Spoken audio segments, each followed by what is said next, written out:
హరి ఓం. శ్రీమా భగవద్గీత అధ్యాయం 2 సాంఖ్యయోగం 1వ శ్లోకం. సంజయ ఉవాచ తం తదా కృపయా విష్ణుం అశ్రుపూర్ణాకులేక్షణం విసీదం తమిదం వాక్యం ఉవాచ మధుసూదనః. భావం: జాలి నిండినవాడై శోకతత్వ హృదయంతో కంటి నిండా నీరు నిండిపోయున్న అర్జునుని చూసి శ్రీకృష్ణుడు ఈ విధంగా పలికెను. హరి ఓం. శ్రీ భగవద్గీత 2వ అధ్యాయం 2వ శ్లోకం.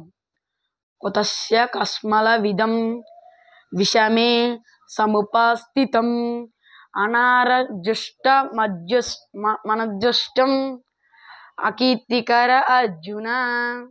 భావం: ప్రియమైన అర్జున, ఇలాంటి క్లిష్ట సమయంలో ఈ చింతభ్రాంతి ఎట్లా దాపరించింది? ఇది ఉత్తమ గతులకు దారితీసేది కాపోగా అపకీర్తి పాలవుతుంది. 3వ శ్లోకం. క్లైబ్యమస్మపగమఃపాద నైత్వత్వయమపాద్యతే శూద్రం హృదయ దౌర్బల్యం తత్వోత్తిష్ట పరంతపః. భావం: ఓ పార్థ, ఈ యొక్క పిరికితనానికి లొంగిపోవడం నీకు తగదు.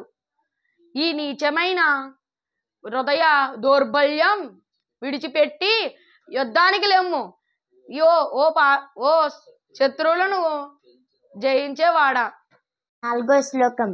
కడం భీష్మమహం సంఖ్యే ద్రోణాచ మధుసూదన ఇష్యుభిః ప్రతియోద్యామి